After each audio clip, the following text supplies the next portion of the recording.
দেখো Nancy ice cream দেখি কি পাগল হয়ে গেছে। কোথায় আইসক্রিমটা, কোথায় দেখাই যাচ্ছে না। দেখো আইসক্রিম পাগলা মেয়েটা ন্যান্সি, এবার তাকালেও দেখবে না। আইসক্রিম খাচ্ছে, আইসক্রিম কোথায়, আইসক্রিম তো দেখাই যাচ্ছে না। সিট খুলে খাবো মা, সিট কর, সিট কর, সিট কর, সিট মার, একটা কিস কর, মার একটা কিস দে আগে, মার একটা কিস দে। হ্যাঁ, আইসক্রিম খাওয়ার জন্য কি সতীতে রাজি আছে। দেখো দেখো দেখো দেখো আমার আইসক্রিমটা নিয়ে চেটে দিয়েছে, আমার তখন ওকে দিয়ে দিলাম।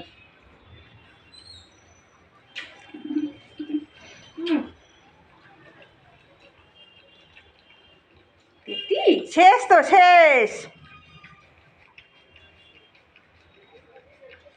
আইসক্রিম ভীষণ ভীষণ ভালোবাসে ও, আইসক্রিম সবচেয়ে বেশি আইসক্রিম। শেষ, শেষ বাতি শেষ।